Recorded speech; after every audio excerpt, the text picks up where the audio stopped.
ये नया भारत है, ये किसी को छेड़ता नहीं है और अगर कोई हमें छेड़ता है तो फिर हम उसको छोड़ते नहीं हैं। जो उस भाषा का इस्तेमाल करते हैं जिसे सुनकर हमारे दुश्मन देश के लोग खुश होते हैं। कि ये सवाल पूछने का दौर है, हर कोई सवाल पूछ रहा है। आप सवाल पूछते हुए आप ये कहेंगी चौकीदार कायर बा, इनको खुद नहीं पता ये क्या कह रही हैं, ये क्या कर रही हैं। इन आतंकवादियों के सिर लेकर के आइए, इनको मिट्टी में मिलाइए, लेकिन एक कायर है पाकिस्तान जो कि हमारी मासूम जनता को टारगेट करता है। दर्शकों नमस्कार, जय हिंद। डीएनपी इंडिया देख रहे हैं आप, मैं हूं आपके साथ राहुल चौधरी। दर्शकों, हमारी सरकार, हमारी सेना अभी भी यह कह रही है कि ऑपरेशन सिंदूर अभी जारी है। उनका यह कहना है कि भारत ये नया भारत है, ये किसी को छेड़ता नहीं है और अगर कोई हमें छेड़ता है तो फिर हम उसको छोड़ते नहीं हैं। और जो हाल बीते दिनों हमने पाकिस्तान का किया, उसे देख करके अब पूरी दुनिया ये मान रही है और ये कह रही है कि ये नया भारत है। और वही कह रही है हमारे देश की सेना कि ये नया भारत है। और वही जो डीजीएमओ की प्रेस कॉन्फ्रेंस हुई, उसमें एक बार फिर से जो हमारे सैन्य अधिकारी हैं उन्होंने कहा कि याचना नहीं, अब रण होगा। उनका साफ साफ यह कहना है कि अब हम चुप बैठने वाले नहीं हैं। जो पहले होता आया है वो अब नहीं होगा, अब रण होगा। और यही देखिए, तमाम मीडिया रिपोर्ट्स इस समय ये छाप रही हैं और ये पूरा सोशल मीडिया अब इन चीजों से भरा हुआ है कि जिस तरीके से जो हमारी सेना है उसने साफ साफ ये बता दिया है कि किस तरीके से हमने पाकिस्तान में घुसकर उन आतंकवादियों को मारा है। और फिर जब पाकिस्तान ने हमारे ऊपर प्रहार करने की कोशिश की तो हमारी सेना ने उसका मुंहतोड़ जवाब दिया। और वो जिस तरीके से पाकिस्तानी ये कहते हैं कि इस जंग में हमारी जीत हुई है, अरे उन्हें एक बार सोचना चाहिए। ये कहने से ये पूछना चाहिए अपने आप से कि आप रोते हुए गए थे अमेरिका, वहां ट्रंप जी के पास कि भाई साहब बचा लीजिए। जिस तरीके से जो आपके एयरबेस ध्वस्त किए गए थे, आपको यह पता चल चुका था कि आप घुटनों पर हैं। और यही वो कारण है दर्शकों कि उसके बाद में सीज फायर पर समझौता हुआ। उससे पहले हमारी सरकार ने, हमारी सेना ने जो कुछ करना था वो कर दिया। लेकिन इस देश में लोग हैं जो ये पूछ रहे हैं कि जब हम इतने करीब पहुंच चुके थे तो फिर हम वापस क्यों हो गए। वो कौन से ऐसे कारण थे कि हम वापस हो गए।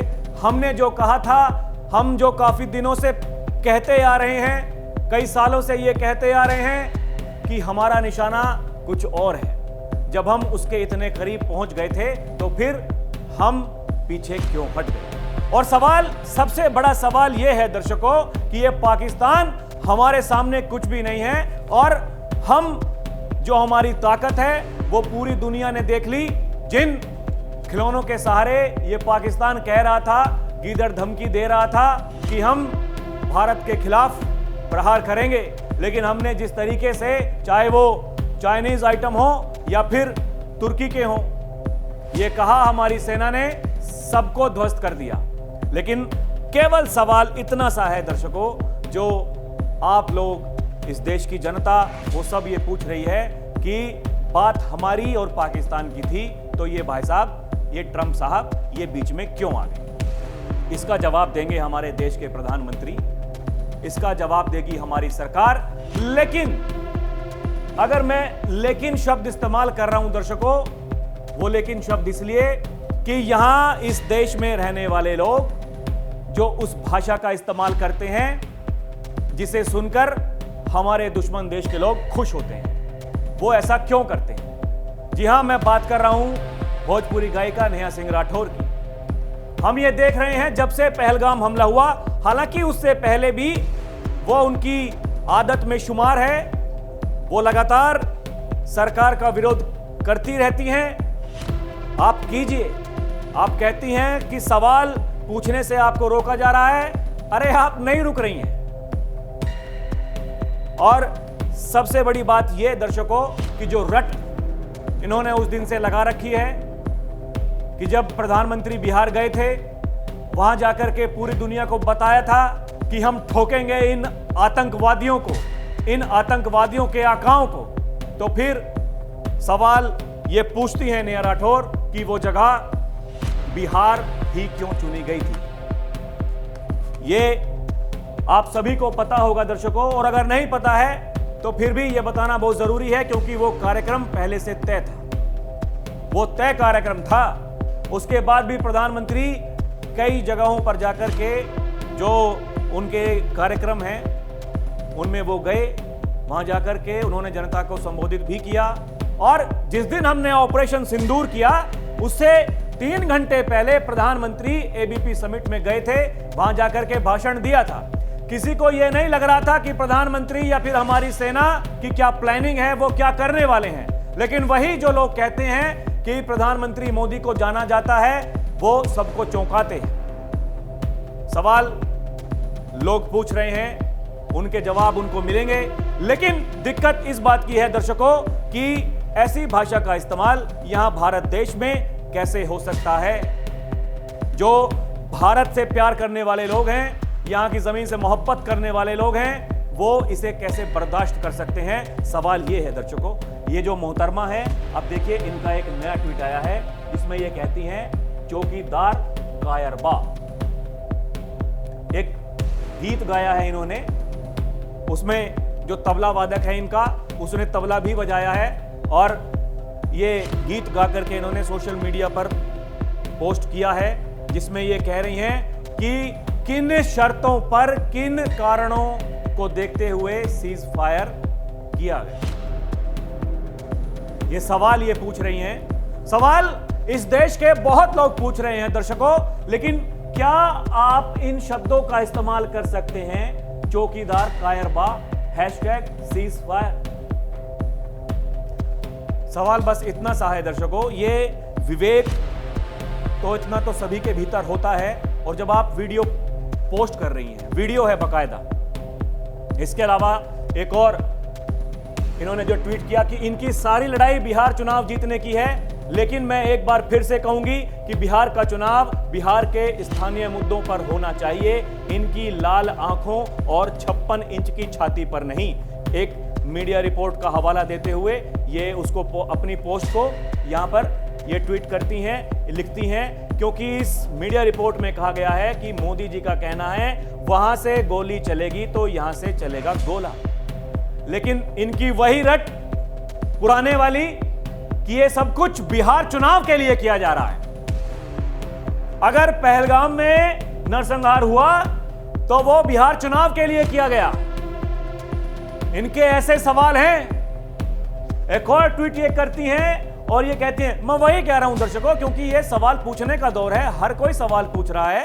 एक ये पूर्व जनरल वीपी मलिक हैं, इन्होंने ऐसा कहा कि इतिहास पूछेगा कि भारत ने इससे क्या हासिल किया। भाई लोगों के मन में सवाल है, लोग पूछ रहे हैं कि जब हम इतने आगे बढ़ चुके थे, हम उस समय हम सीज फायर पर समझौता करते हैं, तो इससे हमने क्या हासिल किया। ये क्या हासिल किया अभी तक जो हमारी सेना है उसने बताने का प्रयास किया है, हमारी सरकार बताने का प्रयास कर रही है। लेकिन आप ये कह रही हैं कि सवाल मत पूछिए सर, एफआईआर हो सकती है, इनका आईटी सेल किसी को भी गालियां दे सकता है।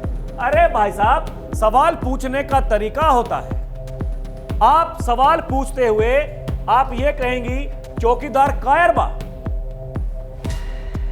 ये सवाल पूछने का तरीका है। आप वीडियो बना करके पोस्ट कर रही हैं, उसमें लंबी चौड़ी आप बात बता रही हैं, उसमें भी उसी भाषा का इस्तेमाल कर रही हैं। आपकी इसी भाषा के कारण आपको पाकिस्तान में पसंद किया जाता है। वहां के लोग ये कहते हैं कि ये सब भारत की सरकार करा रही है बिहार चुनाव जीतने के लिए। दिक्कत इसी बात की है दर्शकों। और ये फिर देखिए इनका जो दोहरा मापदंड 1 घंटे के भीतर ये कुछ अलग ट्वीट करती हैं, उसके 1 घंटे के भीतर बाद में ये अलग ट्वीट करती हैं। इनको खुद नहीं पता ये क्या कह रही हैं, ये क्या कर रही हैं। ये देखिए, इनका ऐसा कहना है, मैं बार बार कहूंगी कि हमें युद्ध नहीं चाहिए, लेकिन पहलगाम के दोषी आतंकवादियों के सिर अभी भी चाहिए। क्या ये दोनों बातें समझना इतना ज्यादा कठिन है? 4 आतंकवादियों के सिर लाने के लिए पूरे देश को युद्ध में झोंक देना कहां की समझदारी है? इस लड़ाई में हमारे जवान शहीद हुए, नागरिक मारे गए, देश को क्या मिला? ये कह रही हैं कि देश को क्या मिला। एक और ट्वीट ये करती हैं, इसमें कहती हैं आतंकवादी ना पकड़े गए, ना ही उनका सिर आया, तो क्या गारंटी है कि दोबारा हमला नहीं होगा? 26 हत्याओं का बदला लेने की कोशिश में हमने 21 जानें और गंवाई। इसका जिम्मेदार कौन है? आप एक तरफ ये मांग कर रही हैं कि इन आतंकवादियों के सिर लेकर के आइए, इनको मिट्टी में मिलाइए, और एक तरफ आप कह रही हैं कि हम देश को युद्ध में नहीं झोंक सकते। अरे हम युद्ध में थे, वही मैं कह रहा हूं। लोग जो सवाल पूछ रहे हैं वो यही कह रहे हैं कि युद्ध शुरू हो गया था, हम काफी आगे बढ़ चुके थे, हम क्यों रुक गए? यह तो कॉमन सेंस की बात है दर्शकों। इतना विवेक तो सभी के भीतर होता है कि जब युद्ध होता है, जब 2 सेना आमने सामने लड़ रही होती हैं, तो फिर जब लड़ाई होती है तो नुकसान दोनों तरफ का होता है। वो भले ही हमारी सेना हो, क्योंकि ये तो हमारी सेना बार बार कह रही है कि हमारे निशाने पर तो आतंकवादी हैं, आतंकवादियों के ठिकाने हैं, लेकिन एक कायर है पाकिस्तान जो कि हमारी मासूम जनता को टारगेट करता है, उसके बाद में हमारे सैन्य ठिकानों को टारगेट करता है। और यह बहादुरी है हमारे देश की सेना की कि वह मुंह तोड़ जवाब देते हैं और फिर वह घुटनों पर आ जाता है। लेकिन यह बात अगर नहीं समझ में आ रही है किसी को, तो क्यों नहीं समझ में आ रही है? और सवाल यह भी है दर्शकों कि आपके खिलाफ लगातार ऐसी भाषा का इस्तेमाल हो रहा है, आप कार्रवाई कब करेंगे? और दिक्कत यह भी है दर्शकों कि अगर कोई इस देश से प्यार करने वाले जो लोग हैं, जो इनके खिलाफ एफआईआर करते हैं, तो फिर ये डायरेक्ट सवाल पूछती हैं कि हमारे ऊपर एफआईआर क्यों की जा रही है? ये भारत है, यहां लोकतंत्र है, यहां सभी को सवाल पूछने का अधिकार है। उसमें से जो 3 एफआईआर इनके ऊपर हुई, 1 एफआईआर वो रद्द हो गई, खारिज कर दी गई, क्योंकि यह कहा गया था कि भाई जब भी जो संवैधानिक पद पर बैठे हुए जो नेता हैं, प्रधानमंत्री हैं, गृह मंत्री हैं, रक्षा मंत्री हैं, कोई भी हैं, अगर उनकी मान सम्मान की बात है और गरिमा की बात है, तो फिर जो एफआईआर है वो सरकार करेगी, मानहानि का केस है वो सरकार करेगी, सरकारी वकील करेगा। इसीलिए वो जो एफआईआर थी उसे खारिज कर दिया गया। और यही देखिए, ये फिर से वही रोना कि जिन अंधभक्तों को ये लोग टोमी समझकर पाल रहे थे, नफरत का इंजेक्शन देकर जिन्हें कटहा कुकुर बना रहे थे, वो अब ज़ॉम्बी बन चुके हैं। उन्हें खून देखना है, लाशें देखनी है, जंग देखनी है, बर्बादी के नजारे ही उनकी खुराक है। चलिए व्यवस्था कीजिए, वरना अब ये भस्मासुर बन चुके हैं, बूझे। ये लिख रही हैं। इनका कहने का मतलब है कि जो लोग, देखिए मैं वही कह रहा हूं दर्शकों कि ये सवाल जो है वो सभी के भीतर है।